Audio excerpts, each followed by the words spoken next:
All right, hello artists. So quite a few of you used the watercolor, the liquid watercolor last class. And for this video, I'm just gonna show you a few cleanup techniques that you can use on your artworks if you like.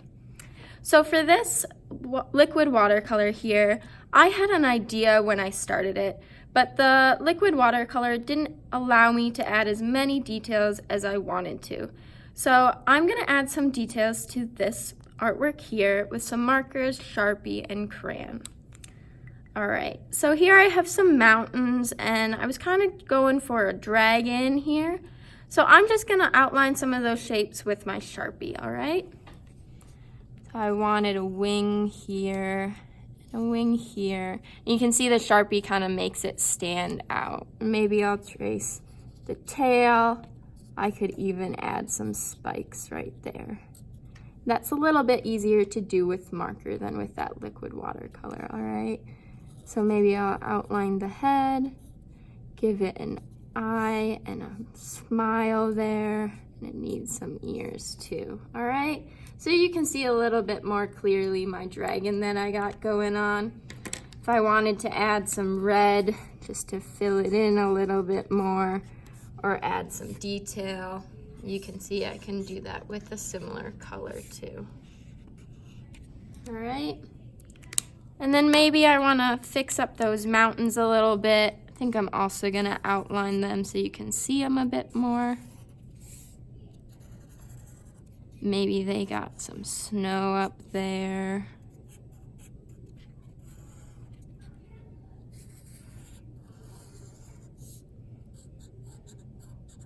All right. And then I got a whole lot of white space too. And I think I want to color my sky with the blue crayon. So I'm gonna go in and add some color, some blue sky color, okay?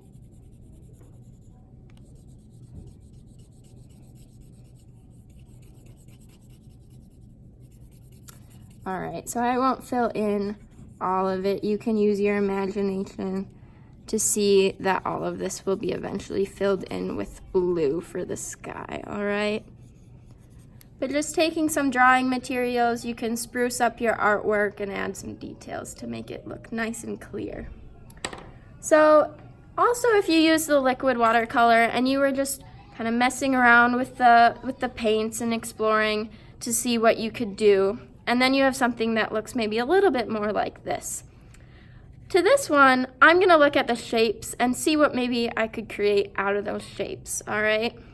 So I got some color over here, some circular shapes, and I'm seeing some flowers in there, all right? So I think I'm gonna turn these three shapes right here into flowers, all right?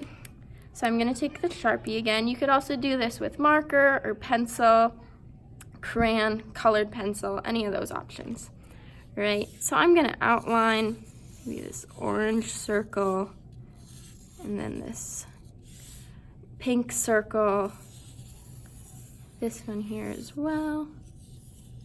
And this is kind of like the outside of the flower and then that middle part of the flower. I need some stems. Some stems coming down. A leaf or two. All right. This one is also going to be a flower right over here.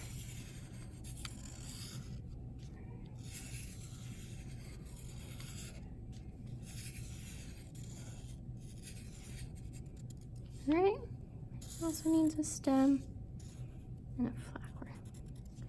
So I made those shapes into a flower. I also have these blue marks in here. They make me think of water, like raindrops with the flowers. So maybe I'll turn those blue drops into raindrops. And it doesn't have to be perfect. You see how I'm just kind of putting the shape over the color that I had. All right. And then you can still add more marker or crayons to really amplify your artwork. So maybe I'll fill in these leaves with some green marker. So you can see that I took this kind of hodgepodge of colors and turned it into an artwork that has a really cute idea to it. All right, so give that a try, artists.